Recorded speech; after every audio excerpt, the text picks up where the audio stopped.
Hey everyone, I'm Julia. If you're new here, welcome to my channel. I am a Dallas-based flight attendant. It's usually around this time of year that we have a bunch of new flight attendants graduating from training from multiple different airlines and heading off to their new bases. So I thought it would be very fitting for this video to talk about crash pads. When I first became a flight attendant, I did not know what crash pads were.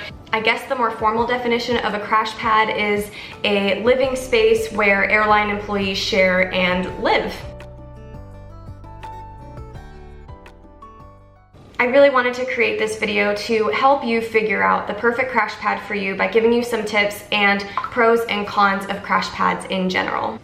I have lived in 2 different crash pads before. The first crash pad I lived in was in Seattle when I was based there with my regional airline. Fast forward a few months later, I finished training with a mainline and I was based in Miami, so I had a crash pad there. Many crash pads are very similar to hostels, and by that I mean a lot of the bedrooms have bunk beds in them so you can fit more people. After I give you guys the lowdown, some tips and pros and cons on crash pads, I want to show you guys where I live here in Dallas. So tip number 1 when looking for a crash pad is to research. Know the area, know your airport, know the base, know what areas are close to the airport, are farther to the airport, know what areas you are going to need a car and areas where you might not need a car. For example, if you are based in New York, you might not need a car because the public transportation system there is awesome. However, when I was based in Seattle, there was not public transportation where my crash pad was. I needed to have a car there. But if you are going to be based somewhere that is typically a larger city and you don't have a car, then you need to find a crash pad that is really close to the airport. When I was based in Miami, my crash pad there actually had a van that would take you to and from the airport, and it left every hour. So that was really convenient because that crash pad was only about a 5-minute drive from the airport. So if for some reason I could not take that shuttle, I could take an Uber and it was relatively inexpensive because of the close proximity to the airport. Tip number 2 is to know what you're looking for. Not all crash pads are created equal. There are co-ed crash pads. There are all female crash pads and all male crash pads. There are some crash pads that mix different jobs within the airline, so you can have mechanics, pilots, and flight attendants, gate agents, all living within the same space. If that's something that you're not comfortable with, then you might want to consider looking at other crash pads. When you're new to the job, it is really important to know what kind of crash pad you are looking for and what will specifically fit your needs. Tip number 3 is to ask around. Sometimes finding a crash pad can actually be really difficult. But if you have friends who are in the airline industry, ask them if they know anyone or any other flight attendants who run a crash pad. There are a lot of flight attendants who are actually the owners of crash pads. If you are currently in a crash pad and you don't like it, make sure that you keep your options open. A lot of times in the crew room or operations center, there are bulletin boards that have plenty of flyers and posters about various crash pads that are in the area that you can consider. There are also some great Facebook pages that you can add yourself to that will help you in your search for the perfect crash pad. Tip number 4 is to know your budget. I know being a new hire flight attendant, sometimes money can be really tight, especially if you just finished training, and sometimes you're not always paid during training. The good thing about crash pads is that they are relatively inexpensive. Obviously, if you are in a base such as like New York or Miami, your crash pad will probably be more expensive as opposed to if you live somewhere where the cost of living is cheaper. Also, with knowing your budget, you have to know that you're going to get what you pay for. When I was based in Seattle, I paid $500 a month for my crash pad, but I had my own bedroom. Not every crash pad is going to offer this. Prices usually range from $250 to $500 a month. $500 is the most that I have ever heard and the most that I have ever paid for a crash pad. And it's important to know, like I said earlier, you get what you pay for. If you are paying under $300, you are usually in a shared bedroom with at least 3 or 4 other people in bunk beds. If you are paying $400 or $500, you might share a room with one other person, or you might have the room completely to yourself.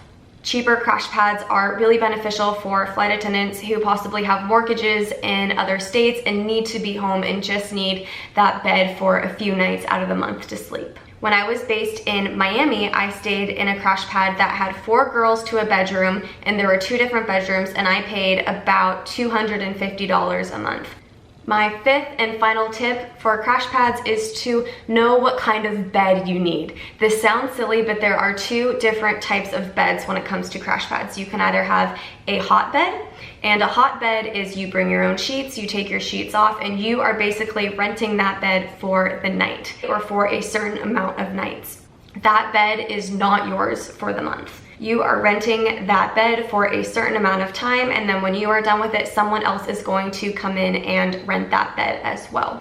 Usually in these crash pads, you can't bring a lot of stuff with you because that typically means there are a lot more people in that crash pad constantly going in and out as they work. On the other hand, a cold bed means that you have rented that bed for the whole month. For me, I knew that I could live in a crash pad because it wasn't permanent. I kept telling myself that sharing this living space with these people is a unique opportunity that you will probably never have again. So I really tried to embrace it, and I enjoyed living with other people. However, now that I am in Dallas and I knew this was going to be a more permanent base option for me, I found a more permanent place to live, and it is so nice. So now I'm gonna show you guys around. So I'll give you guys a little tour of the downstairs area. Over here, I just have my couch, a coffee table, and a rug.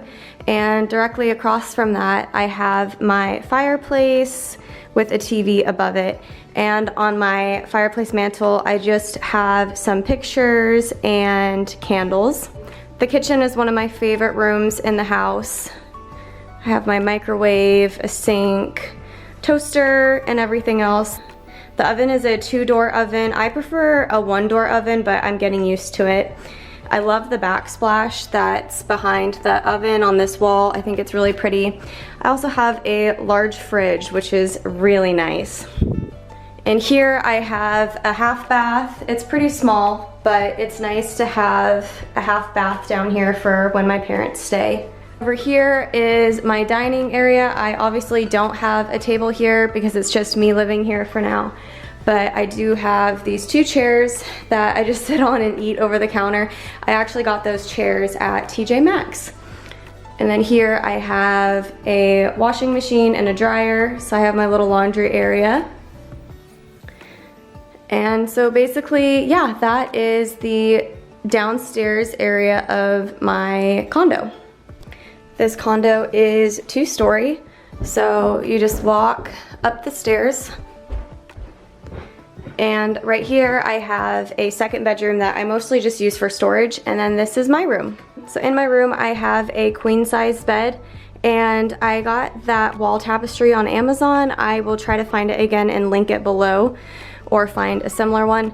Next to my bed I just have a nightstand. I really need to get a bookshelf because right now I'm just storing my books on the floor right there. For decoration over here, I have all of these pictures in this frame, and these are all pictures that I took on various layovers. I have my mirror and my dresser right here, and on my dresser I just have more pictures and candles and just various perfume and stuff. Through here I have my closet. This is the biggest closet I think I've ever had. I love it. There is a lot of space for clothes. Down here I have drawers for leggings, jackets, and other things like that. And then I have a shoe rack right here to go in my closet as well. On this wall I just have pictures of me, Eric, and Luna. What I love about my room is my bathroom is connected to the bedroom. This flooring was already here when I moved in, but I love it. Just have a little sign right there. There's my mirror and sink, and there's a little bit of storage area under there. I also have some cabinets right here. I hang my towels right there on the doors. And I love the tiling inside the shower on the walls. It's a pretty decent sized tub. Then I have this picture hanging right here. I actually took this at Vik Black Sand Beach in Iceland. Thank you everyone so much for watching this video. If you liked it, go ahead and give it a thumbs up and leave me some comments. Don't forget to subscribe to my channel so that you never miss any of my travel tips and adventures. I will see you guys on my next video. Bye.